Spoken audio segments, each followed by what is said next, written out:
punto del orden del día. Interpelación urgente del Grupo Parlamentario Confederal de Unidos Podemos en Común Podem en Marea sobre la situación de pobreza energética en la que viven más de 5 millones de personas en nuestro país, especialmente en las medidas de protección previstas por el Gobierno de España para el cese en la violación de derechos. Para su defensa tiene la palabra el señor Iglesias Turrión.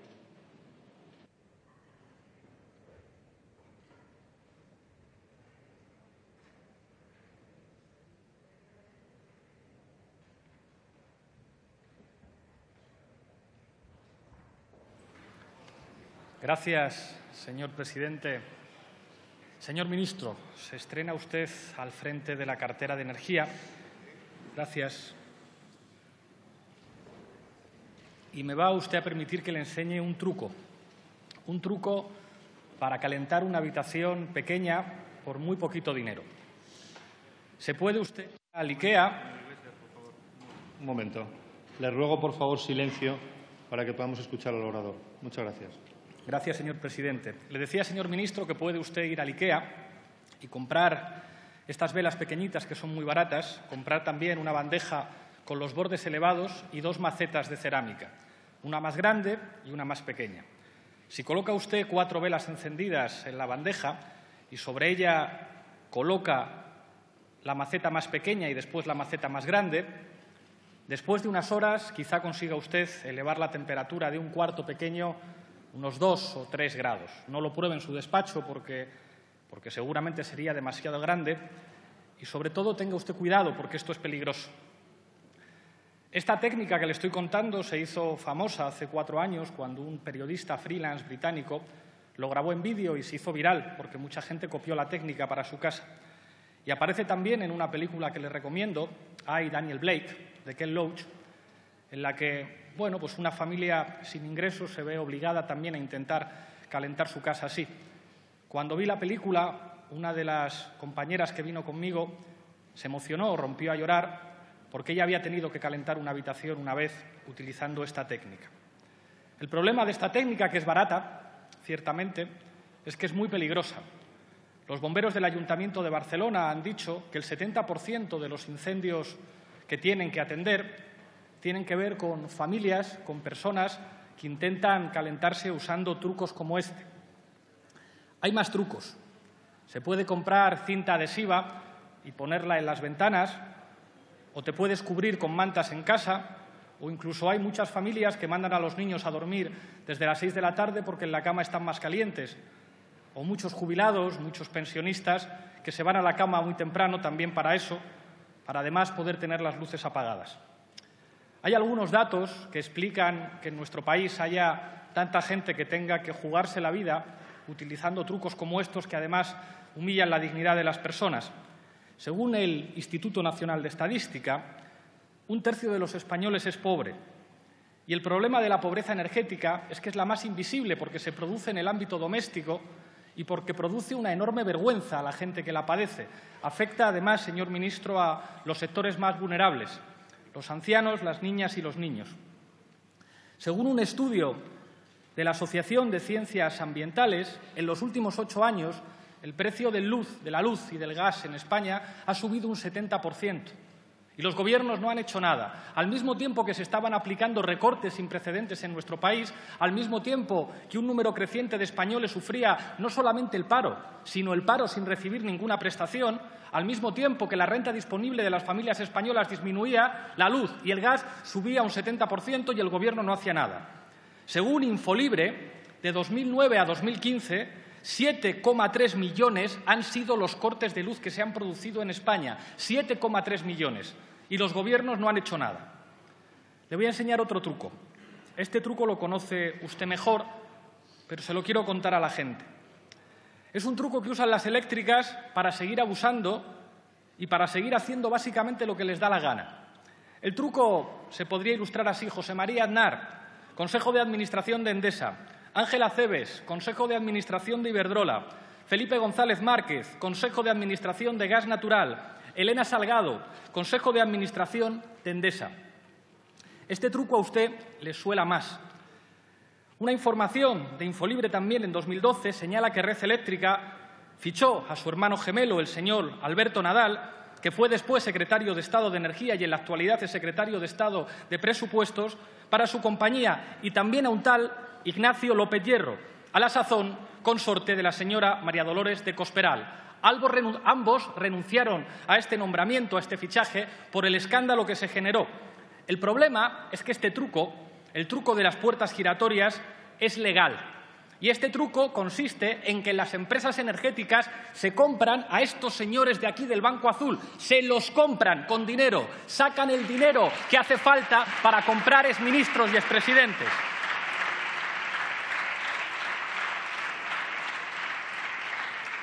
Y por eso no se produce una auditoría pública para que conozcamos los costes reales de la energía, y por eso siguen robando a los ciudadanos. Cuando ustedes en 1997 liberalizaron, curiosa palabra para hablar de un sector oligopólico, el sector de la energía, los costes de transición energética llegaron a 3.500 millones de euros. Ni el Gobierno de Zapatero ni el Gobierno de Rajoy solicitó en tiempo y forma la devolución de ese dinero que es de los españoles. ¿Y saben por qué? Porque el truco de las empresas energéticas funcionan, y el truco es comprarse políticos, comprarse expresidentes y comprarse exministros.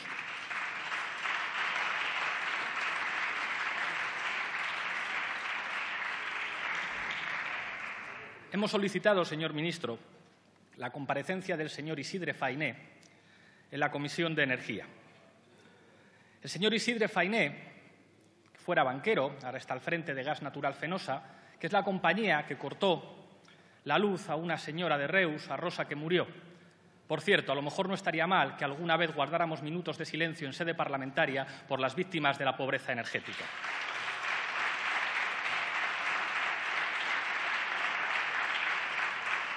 Le vamos a preguntar si entiende que su compañía tiene alguna responsabilidad en que no se aplicara correctamente la ley catalana contra la pobreza energética, que dice que una compañía tiene que informar a los servicios sociales del ayuntamiento. Me gustaría también conocer, mirar a la cara y poder hacer preguntas a los presidentes de Iberdrola, de Endesa y del resto de compañías energéticas, porque a mí, señor ministro, me gusta hablar con los jefes, no me gusta hablar con sus comisionistas, y a veces tengo la impresión de que algunos de ustedes, ministros y presidentes, son comisionistas de las empresas energéticas, son comisionistas de los poderes económicos. Qué barbaridad, ¿verdad? Qué barbaridad que haya gente que tenga que morir en España por pobreza energética. Qué barbaridad, señor diputado. Un momento, señor Iglesias. Un momento. Qué barbaridad que en la cuarta... Un momento, señor Iglesias. Un momento. Por favor, les ruego a los señores diputados que no entren en diálogo durante el turno de intervención del orador. Muchas gracias. Qué barbaridad que en nuestro país haya expresidentes y exministros que se sienten en los consejos de administración de empresas estratégicas que siguen cortando la luz y la calefacción a compatriotas nuestros. Qué barbaridad que en este país el Gobierno no actúe para defender a la gente y actúe como comisionista de estas empresas. Lo que habría que hacer, señor ministro, es muy sencillo. Lo entiende cualquier ciudadano español. Tiene que ver con el sentido común y tiene que ver con lo que han dicho expresiones, organizaciones de la sociedad civil como Facua, como la PA, como la Alianza contra la Pobreza Estratégica o como la Plataforma por un Nuevo Modelo Energético, que son además los autores intelectuales de la ley catalana, que ha sido valorada como una de las mejores leyes europeas contra la pobreza energética. Y son cosas muy sencillas que su Gobierno podría hacer. Prohibición de los cortes de suministros básicos por pobreza energética, y que los servicios sociales de los ayuntamientos puedan tener el control y la evaluación de quién le cortan la luz o la calefacción sencillamente porque es pobre. En segundo lugar, hay que recuperar los 3.500 millones de euros, porque son de los ciudadanos españoles. Lo que hizo el Gobierno de Zapatero y el Gobierno de Rajoy fue una vergüenza. Esos 3.500 millones de euros se les ha robado a los ciudadanos de este país, que tienen el derecho a que su Gobierno reclame a las eléctricas ese dinero. En tercer lugar, es muy sencillo, prohibición de las puertas giratorias.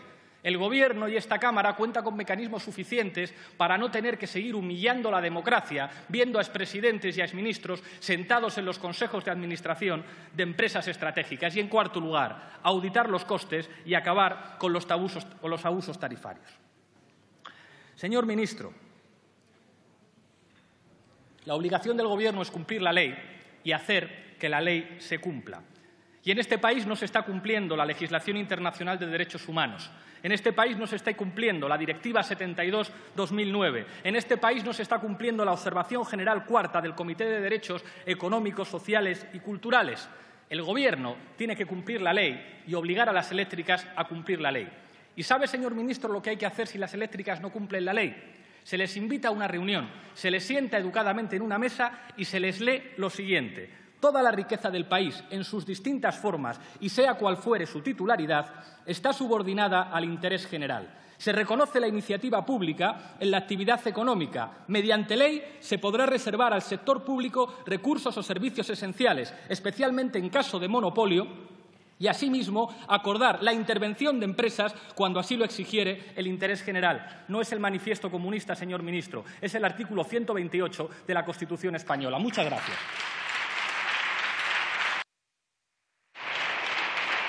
Muchas gracias, señor Iglesias. A continuación tiene la palabra en nombre del Gobierno el señor ministro de Energía, Turismo y Agenda Digital.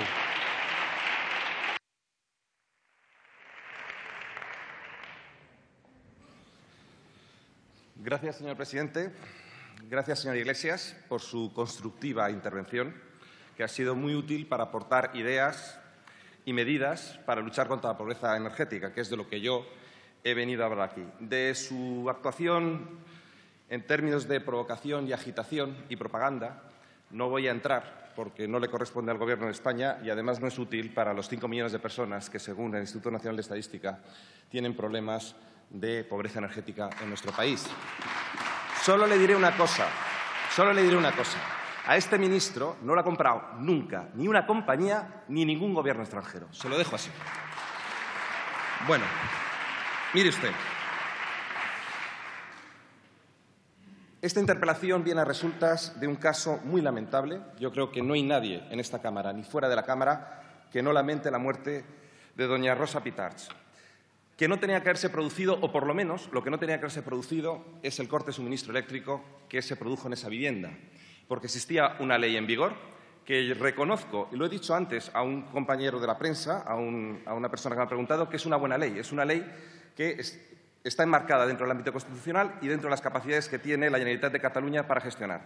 Es una ley que tenía sus protocolos, que tenía un fondo destinado a evitar los cortes de suministro y también lo tenía el Ayuntamiento de Reus. Y era una persona que estaba atendida por los servicios sociales y que ya se le atendía en los suministros de agua y de gas. Algo no ha funcionado, algo no ha sido correcto y de esto debemos aprender. Este es un caso extremo. Es un caso de lo que podemos llamar vulnerabilidad severa, pero hay una vulnerabilidad más general, que es esos 5 millones de personas que le decía anteriormente. Nos dice la Comisión Europea que hay 3 elementos que son los que ayudan o son los que empujan a que exista un mayor grado o menor grado de pobreza energética. El primero de ellos, evidentemente, son los niveles de renta, la pobreza. La insuficiencia de rentas, por supuesto, es el elemento número 1 para que tengamos pobreza energética. Yo diría que es el 80% del problema. Usted seguro que no está de acuerdo con lo que voy a decir, pero una política económica que busca aumentar el nivel de empleo, el nivel de renta del país, mejorar su competitividad, lograr crear 500.000 de empleos por año, disminuir en 500.000 los hogares que no tienen ningún miembro en paro y que ha disminuido. Es verdad que todavía no con suficiente fuerza, no tenemos datos de los últimos años, el número de personas en el umbral de la pobreza, pues yo creo que es una política que ayuda mucho. Usted ha hablado de 1/3, son un 20% si luego añadimos las prestaciones sociales, un 20% sin prestaciones sociales, señor Iglesias. Es bueno que leamos bien las estadísticas. Luego tenemos el segundo elemento que influye sobre la pobreza energética, que es los precios de la energía. Yo no he visto nada en su programa electoral sobre energía, nada, que ayude a disminuir los costes de la energía de este país. Más bien, al contrario. Todo lo que ustedes proponen son más costes. Y más costes son más precios. Y, eso sí, unos costes que favorecen a determinados sectores o determinados intereses, porque también ustedes favorecen a determinados sectores y determinados intereses. Claro que sí. No me mire, no me diga, señora diputada, que al conjunto de la población. No, a determinados grupos que les interesa determinadas tecnologías y determinadas inversiones. Y en esto hay que ser equilibrado. Yo solamente le voy a decir una cosa. Si no cuidamos el coste de la energía, habrá más pobreza energética, no menos. Y ustedes no arriman nada el hombro para estas cuestiones. Así que espero que en todas las iniciativas parlamentarias que tenga su grupo sobre esta cuestión, sobre cuestiones energéticas, no incrementen los costes del sistema. Y sobre todo para beneficiar a algunos y no a todos. En tercer lugar,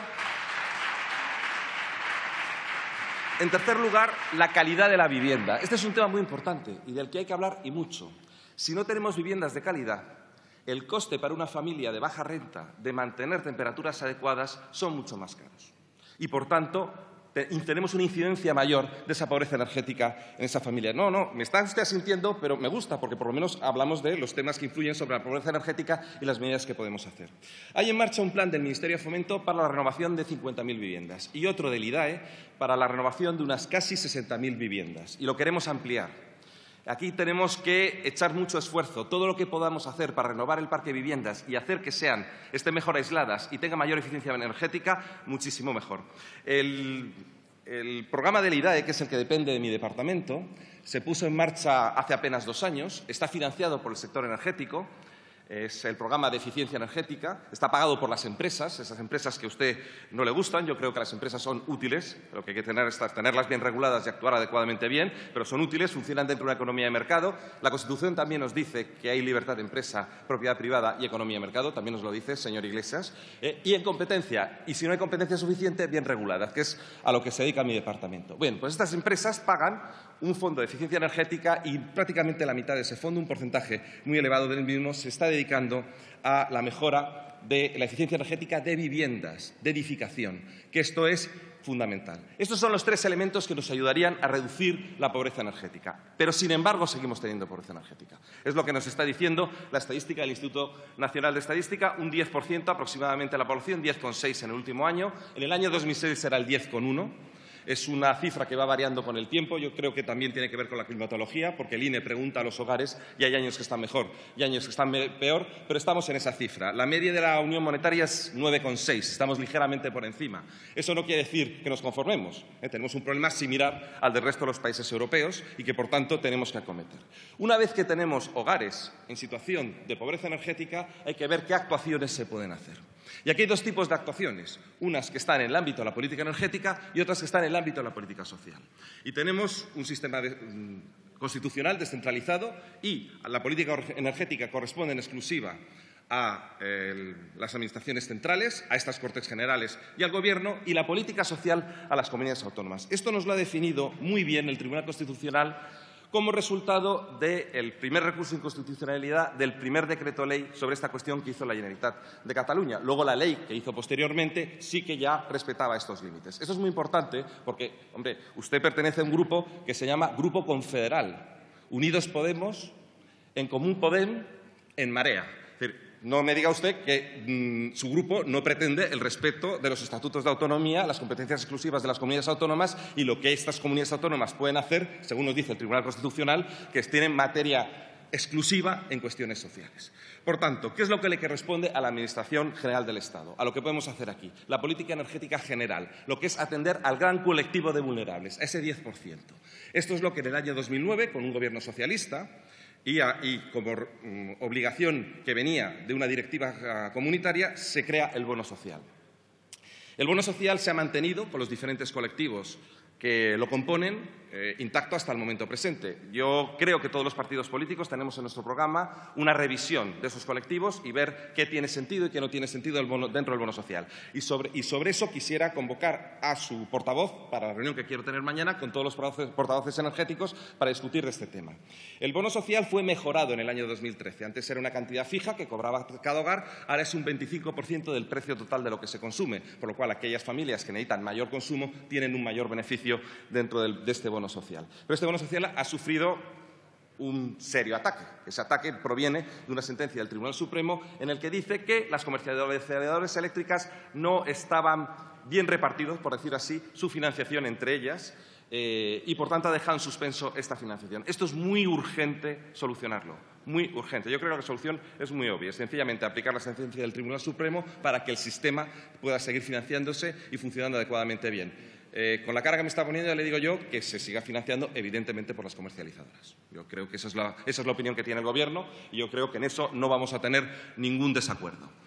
Bien, aplicamos la sentencia de manera urgente y tenemos el bono social financiado. ¿Qué es suficiente con el bono social? Ya le digo yo que no. Todos los partidos políticos teníamos en nuestro programa una mejora del mismo. Vamos a abrir una discusión a partir de mañana para ver cómo lo podemos mejorar. Pero ya urgentemente vamos a darle financiación, porque es lo que tenemos para ese gran colectivo.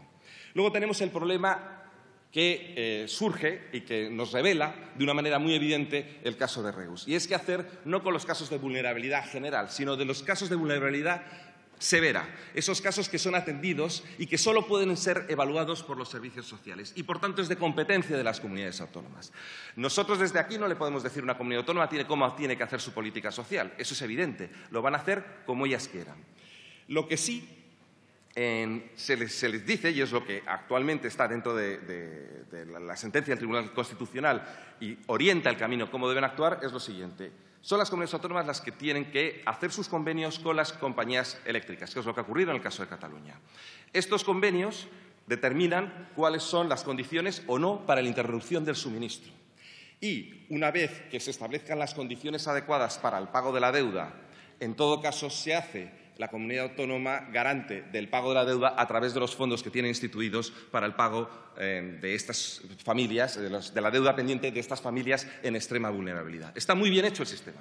Está muy bien hecho. En Cataluña está muy bien hecho el sistema. Aún así falló y eso habrá que ver por qué. Y hay una investigación abierta. Yo hablé con el conseller de la Generalitat, el señor Baiget, y hablé con el alcalde de Reus, el señor Pellicer, y les pregunté, les dije que cualquier cosa que pudiésemos hacer desde el conocimiento que tenemos en el Sistema Energético Nacional para apoyar su investigación o lo que necesiten esclarecer, que tienen, por supuesto, el Ministerio y toda la información que tiene el sistema de liquidación y las demás cuestiones que están en nuestra información, en nuestra capacidad para poderlo esclarecer. Es su competencia autonómica. Que podemos hacer más, que podemos de alguna manera mirar las mejores prácticas de las diferentes comunidades autónomas, cómo atienden a estos casos más severos, más concretos. Podemos hacer una apuesta en común. A mí me gustaría.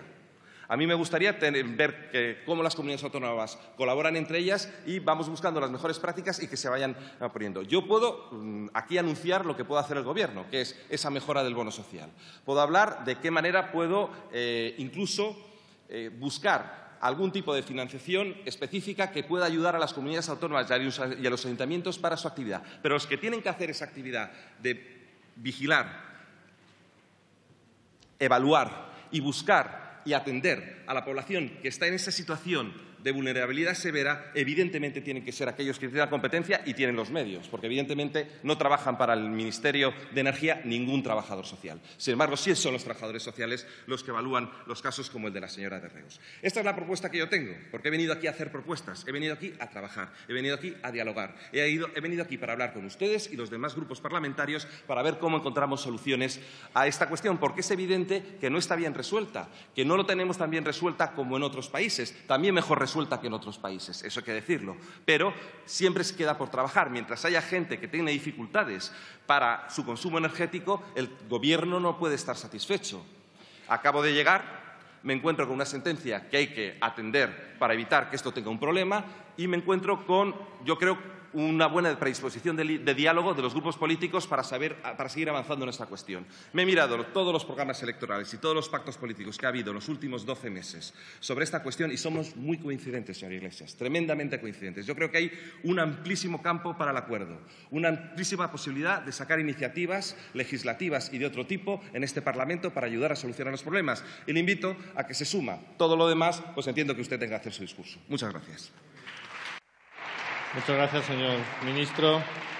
Tiene la palabra el señor Iglesias Turrión.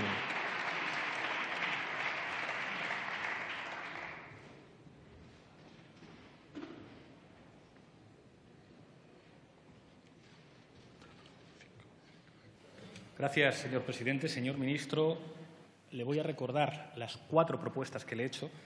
Estoy dispuesto a dictárselas para que no diga usted que no hacemos propuestas, y las 4 son de su ámbito competencial, para que no diga usted que esto es un problema de la confederalidad o de la plurinacionalidad de España o de las competencias de las diferentes comunidades autónomas. La primera propuesta, prohibición de los cortes de suministros básicos por pobreza. Es una competencia que tiene el Gobierno y eso es una decisión política como cualquier otra. La pregunta es, ¿están ustedes dispuestos a hacer un decreto ley o una ley que prohíba los cortes de suministros por pobreza sobrevenida? Segunda propuesta que se transforma en pregunta. ¿Van ustedes a trabajar para recuperar los 3.500 millones de euros que nos deben a todos los ciudadanos españoles las eléctricas de los costes de transición energética? Segunda propuesta, segunda pregunta. Tercera propuesta que se convierte en pregunta, las puertas giratorias.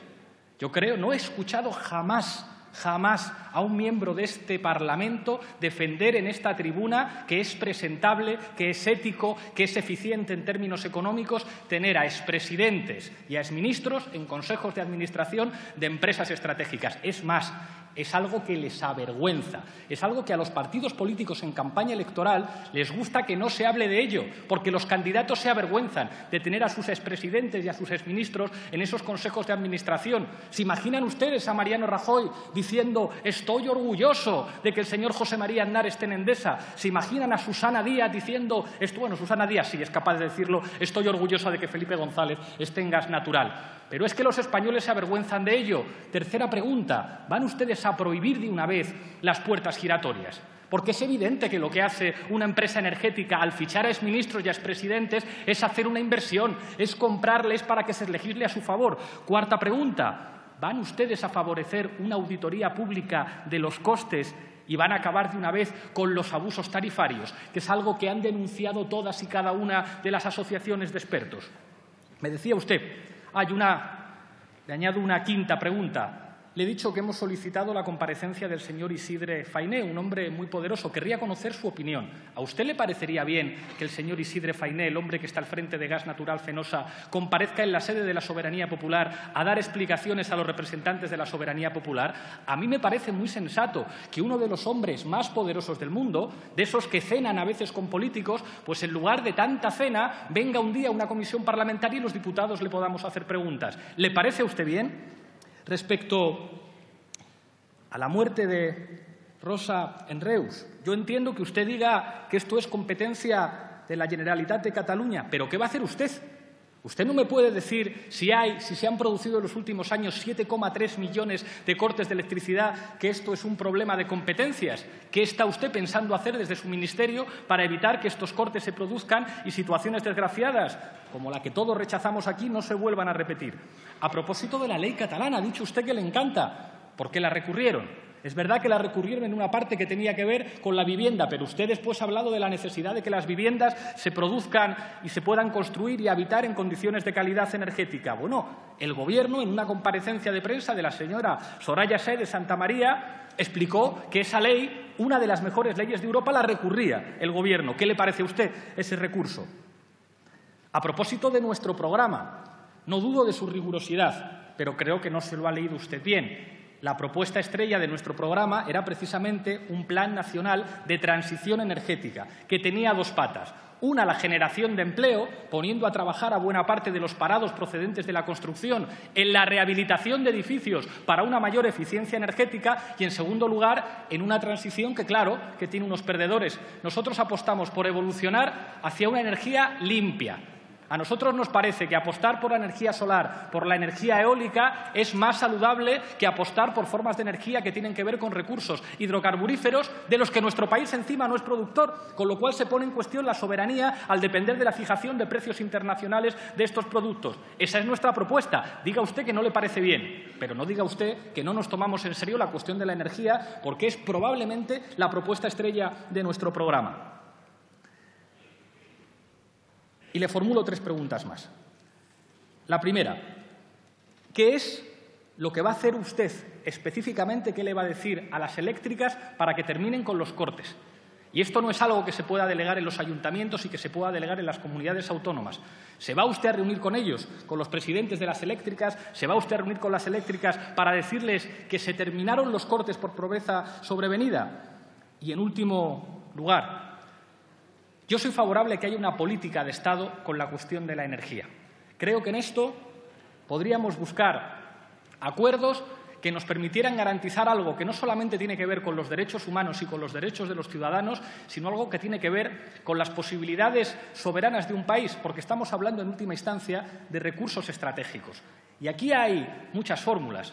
Los franceses tienen nacionalizada su empresa de electricidad. Yo no digo que esa sea la única fórmula, Pero creo, señor ministro, que estará usted de acuerdo conmigo que en este país tenemos un oligopolio que se ha visto favorecido por los diferentes poderes políticos y que es del interés de España, de nuestro país, contar con un sistema energético que cumpla dos funciones. Por una, asegurar la autonomía o una mínima autonomía energética de nuestro país y, en segundo lugar, que la cuarta economía de la zona euro pueda garantizar que a ningún ciudadano español se le corta la luz o la calefacción por pobreza sobrevenida. Nada más. Muchas gracias, señor Iglesias Turrión. Para concluir el debate tiene la palabra, en nombre del Gobierno, el señor ministro. A ver, señor Iglesias, de las cosas que me ha planteado, porque de lo que yo le he planteado no me ha respondido tantas cosas. Supongo que estará medianamente de acuerdo lo que le he planteado sobre la reforma del bono social y los demás sistemas de cooperación entre la Administración General y las comunidades autónomas. Me habla de los CTCs, de los costes de transición a la competencia. Se cerraron en el año 2009 por una ley que aprobó este Parlamento, en la que nosotros votamos en contra. Y cuando llegamos al Gobierno, usted ha dicho que no hicimos nada. Sí hicimos algo, sí.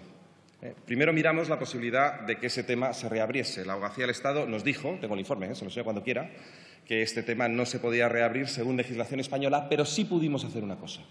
Y es pedirle a la Comisión Europea que abriese un expediente, que es el que está tramitando, para ver si aquello constituyó una ayuda de Estado ilegal. La esperanza que tenemos sobre esta cuestión únicamente está en ver si la Comisión Europea abre este asunto y lo califica como ayuda de Estado. En el ámbito de la legislación española queda cerrado.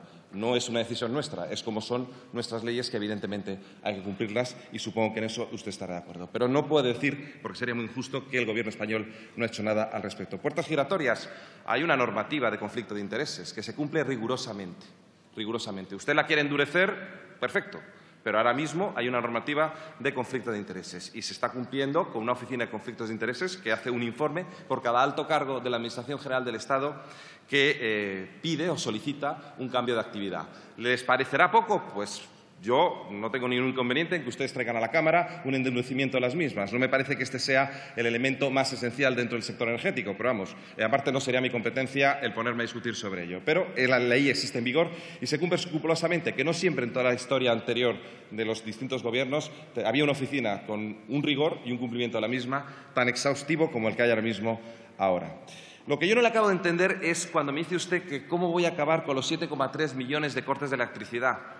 Oiga, ¿todos son por pobreza? Es decir, aquí nadie se le corta la electricidad y no pagan. Es que no lo he entendido, ¿eh? No lo he entendido. Me dice que por pobreza. Bien, estamos de acuerdo. Entonces no son 7,3 millones. No, hay muchos. Hay locales comerciales que no pagan, hay segundas viviendas que no pagan, hay gente que le caduca la tarjeta de crédito y en 24 horas se le restablece porque no se acordó que le había caducado la tarjeta de crédito.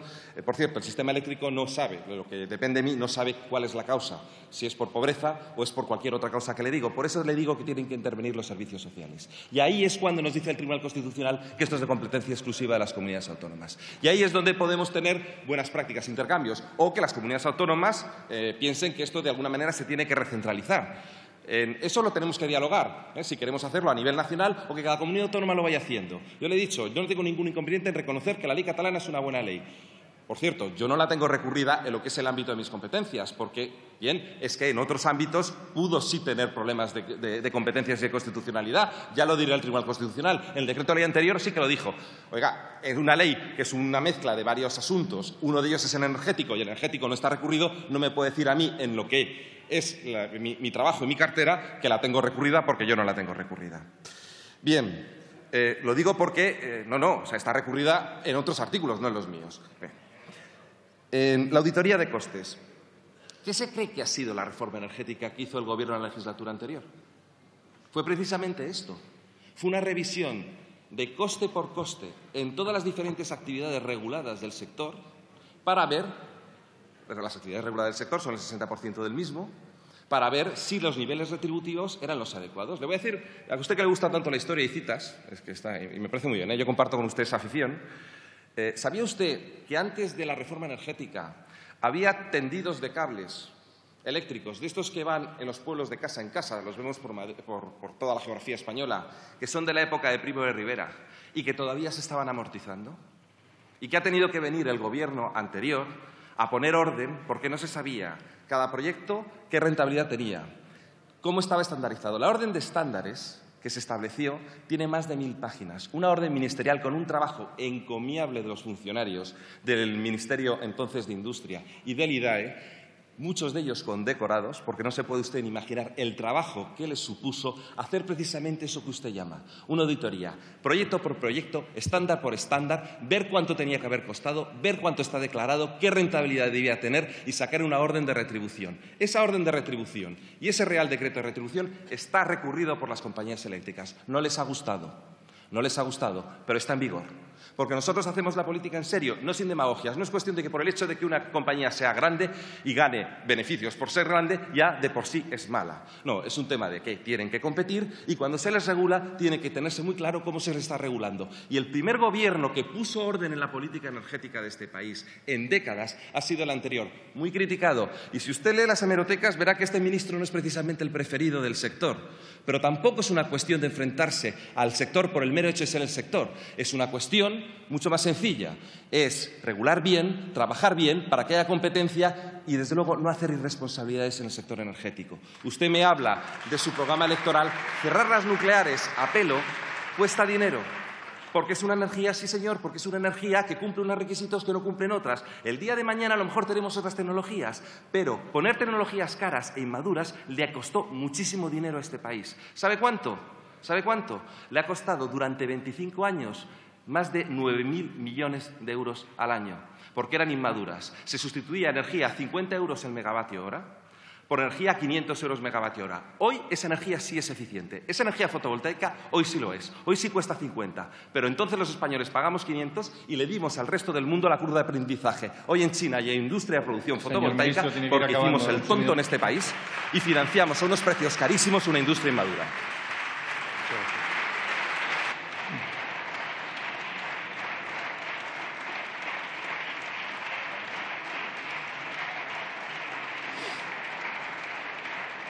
Pasamos al siguiente punto del orden del día.